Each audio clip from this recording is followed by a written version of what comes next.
Director Coley, thank you so much for meeting with us here today. It's Peterson's Breaking News here in Trenton Police Department. Thank you. Oh, you're quite welcome.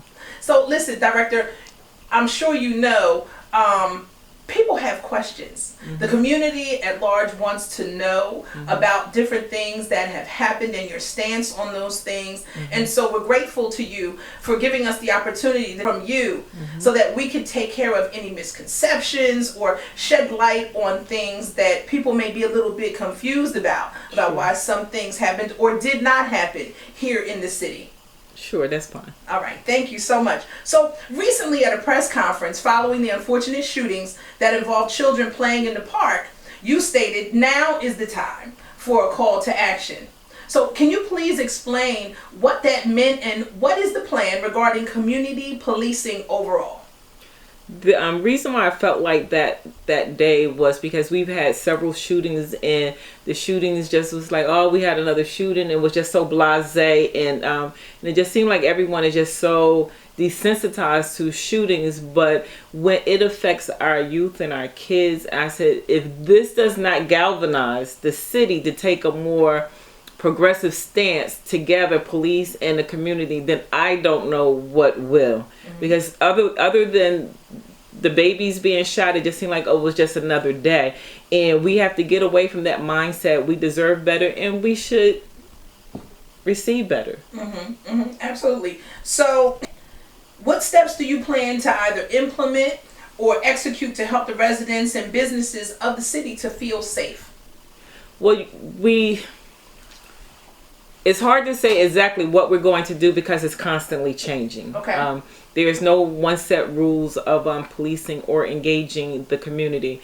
And because we're still in the midst of the pandemic, things that we would ordinarily do, we just have our hands tied right now. We can't do. So the things that we can do, like our all-out operations where we go out and we meet with the community and everything. It's funny because we did that yesterday, and the complaints that I got were, the officers weren't wearing masks when they were walking. And it's like, okay, so again, everything is constantly changing. And so now the governor's directive, if you're in the outdoor space, you don't have to wear masks, right?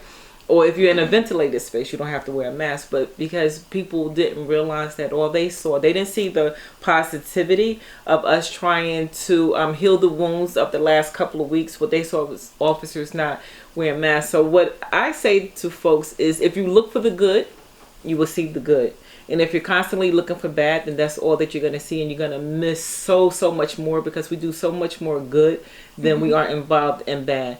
And so if we all take a positive attitude and say, well, this is what I can do with my piece of the pie, and how does my piece connect with the next piece? And then pretty soon we have a whole cohesive pie that we can all enjoy, and that includes quality of life, crime reduction, and all of those things. There is not one component in this city that can succeed without the other components. The community can't succeed without the police, and we certainly can't succeed without the community. Right. Okay. So having them go out into the community like you did, you had roll call yesterday downtown at Mill Hill Park, and then you had them go out into the downtown business area to move around, which I think is great. A good start. But this actually started a year ago, if I'm not mistaken, right? And then it had to change because of COVID. You had to kind of slow it down a little bit. Yes, we were unable to do it because of all of the restrictions that had been placed due to the governor's directive. So normally we would have already been doing it this year, but yesterday was our first time out. But we will continue throughout the summer and as long as COVID presents itself the way that it's presenting itself. So it is something that we started last year, but now we're having to shift gears because we don't know how long this thing is going to last. So I've asked my team to see how we can set up like town hall meetings where we can post it on the website Thursday at 9:00. Right. Meet the police director, bring all of your questions, and then I can do it in a virtual situation. And so that's something that we're looking to do sooner than later. And I understand that people have questions, they want answers, and they feel like I'm the best person to give them answers. And I get it, and I understand it. And it's not by me being quiet that I am detached or not concerned. I am a person that very rarely shows emotion, and I guess that is because of my years of experience. And I just refuse to give these people who engage in criminal activity a platform through me. Okay. So It's interesting too that you spoke about the years of service and then you not showing, your emotion. Exactly. How many years of service do you have? 30 years now. 30 years now. Congratulations and thank you for your service. There's something that I'm going to swing back to in a minute that you said, because I thought that it was interesting about moving around the town. But what are some changes being made within the department to respond to what's happening nationwide in terms of policing and use of force? Well, I've been standing roll calls, and for sure I've been talking to our officers, and the good thing about it that we have not been trained in any type of chokehold, so that if an officer is applying that technique, it is definitely deviating from the training that we have all received here in the state of New Jersey. So I didn't have to go into a lot about not doing that because you were never trained to do that. Okay. But what I did say to them is we are officer friendly as long as we can be. And there may be a time where you have to shift gears and become a little bit more aggressive with the subject that you're dealing with. And we understand that, but always rely on your training.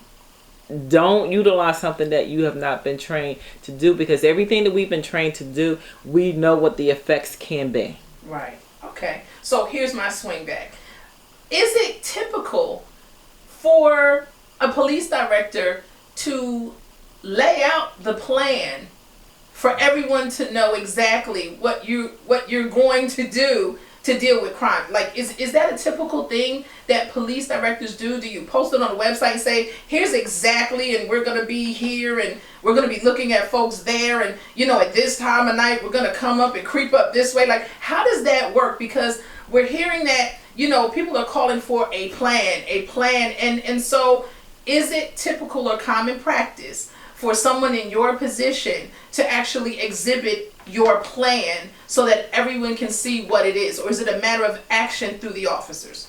It is a matter of action through the officers. We would not typically say, this is what we're going to be doing on Thursday, because guess what? The landscape of the city will change on Thursday because everyone expects us to be there. So we do rely quite a bit on the element of surprise in terms of our operations, because we want you to be doing exactly what you would be doing any other day so that we can then come in and make the arrest and everything. But if we tell you that we're coming, you won't be there. You will be somewhere else. So no, that's not typical, and that's certainly not something that I would plan on doing. However, there are situations where directors will say, this is what I would like to do, and these are the results that I am hoping for. But again, it's always changing. So if I give myself a benchmark, like in 30 days I want to see a 15% reduction in shootings, my intentions are good. Can I deliver that?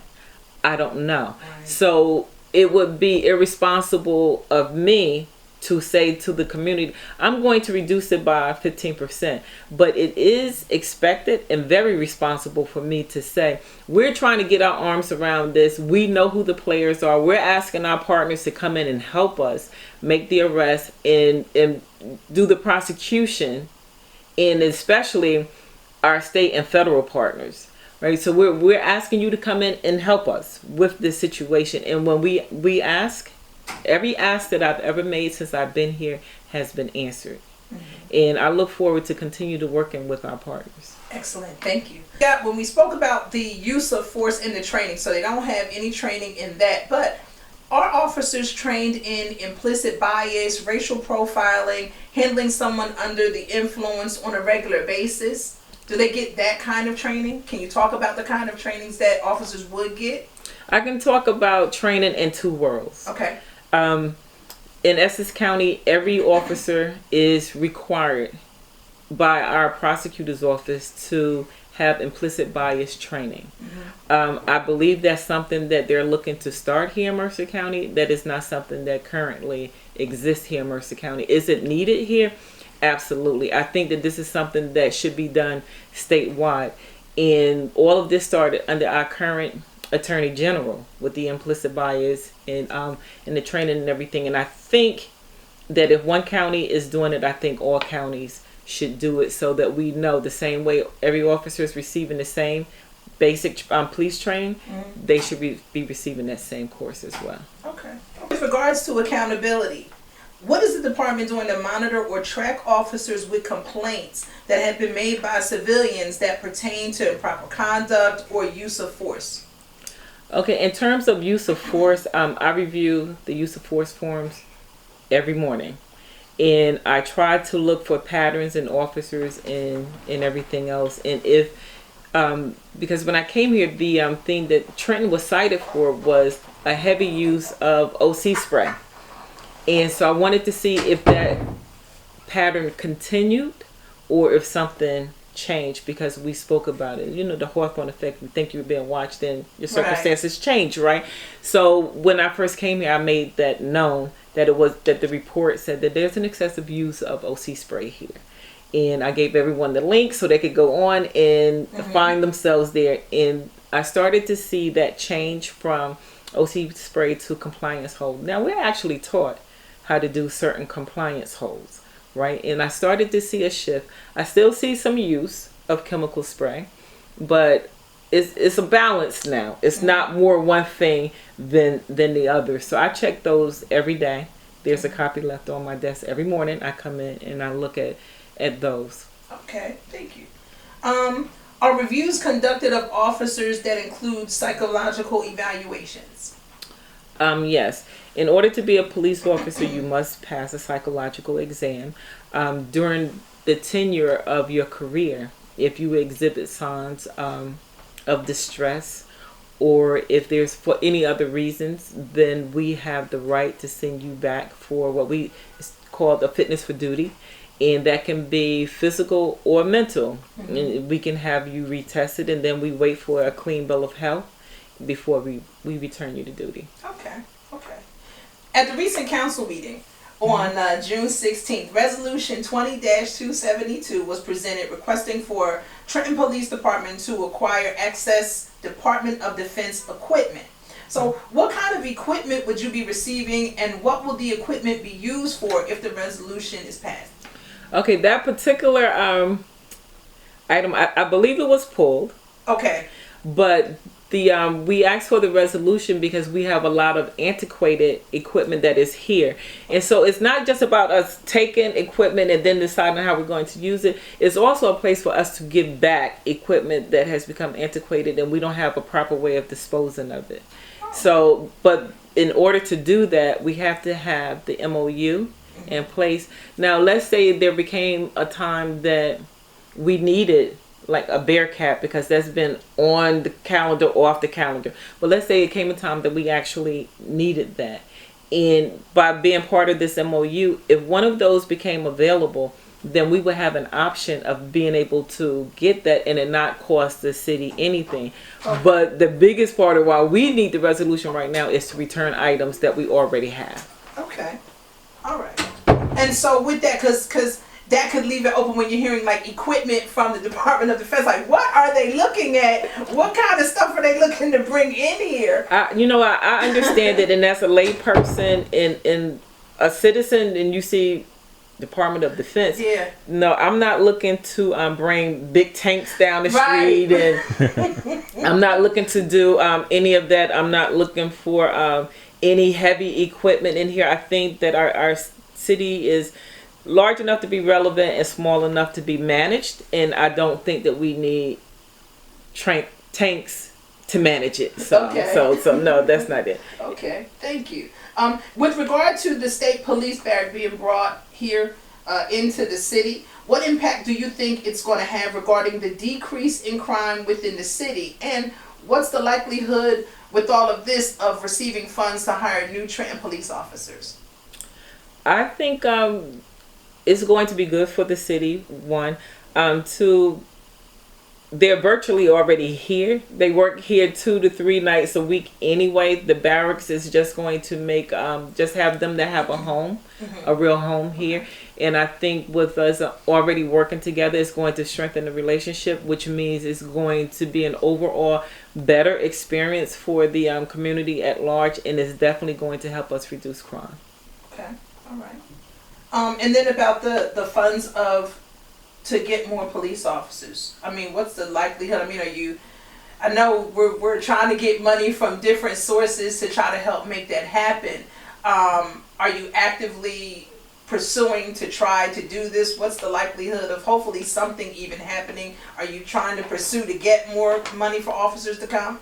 Well, actually, I'm always looking, always working, and right here, didn't know that you were going to ask for this, but right here I have a letter where it says City of Trenton, we will be awarded $1.2 million for the new hire of police officers. Now, granted, it's a grant. And it's a matching grant, but for the year 2021, I will be applying for the matching funds. So I'm always working. You don't see me, but I'm always working for the best interest of this city. Good, thank you. Wow. What are your feelings about Trenton police officers being residents of the city? Is this something that could be a good impact on helping reduce crime, a negative impact, or neither? I've seen it work both ways. I've seen it where when people are hired from the city, the community at large is more comfortable with them because they know their families. But at the same time, I've seen it where we hire someone as a police officer, their friends may be on the other side of the line, and then when regular residents see the two talking, it's like they're in cahoots with the drug dealers. So I've seen it happen both ways. I just think that you need the best officer to work here in the city of Trenton. I think you need the most qualified, the most compassionate, and a person who has the interests of the residents here. I think that's what we need. Okay. So there recently was a video released of the riot that happened downtown, of the looting incident that took place downtown. Yes. And it calls into question a decision that you made where there was a store that was going to be set on fire and a lot of things were going on, was being broken into. And you made the call that you told the police officers to stand down. It's not your mission. It's the fire department's mission to take care of that. Your mission is to do, what we're here to do. And then you sent a couple back to headquarters. Could you explain to us why you made that call and what's the rationale behind it?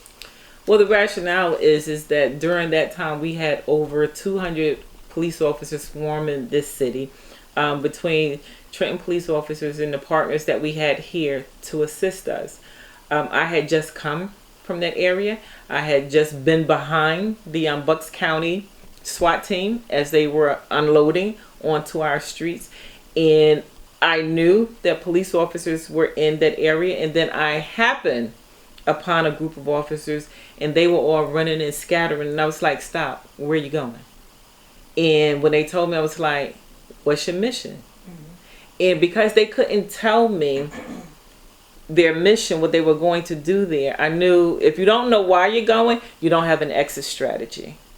And because of all the chaos that was going on in the city, I knew that just letting them go in head first was going to be a dangerous situation. My officers were unequipped, inexperienced, and lacked the training to disperse a crowd of that nature. And because I had the knowledge of all of that, I let the people who had the training, the state police, Bucks County SWAT team, handle that particular area. When I had my officers, when I said go back to headquarters, it was because we had a command post here in the parking lot of headquarters. And that command post was keeping track of all the resources that were here in that city. That command post was tracking every police officer, so we knew where their assignment was.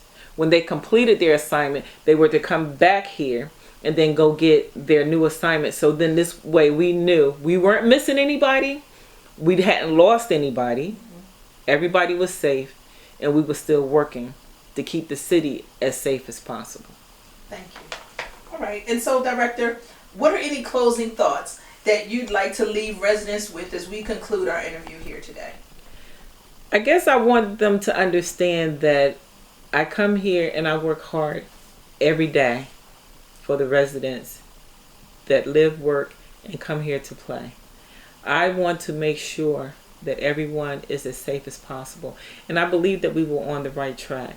Unfortunately, the pandemic, people being in close quarters, caused our crime to spike, but it's nothing unique to Trenton. Violent crime spiked virtually everywhere during this pandemic. But we are still maintaining, we are still going to push forward, and I am still going to make the best decisions that I can make for this agency and this city every day. Thank you, Director. Everyone, this has been Peterson's Breaking News of Trenton. I'm your host, Crystal Feliciano, and we've had the opportunity to meet with Trenton Police Director Sheilah Coley here on today. Thank you so much for your time, Director, and for all that you do to help the city of Trenton and the residents. You're quite welcome.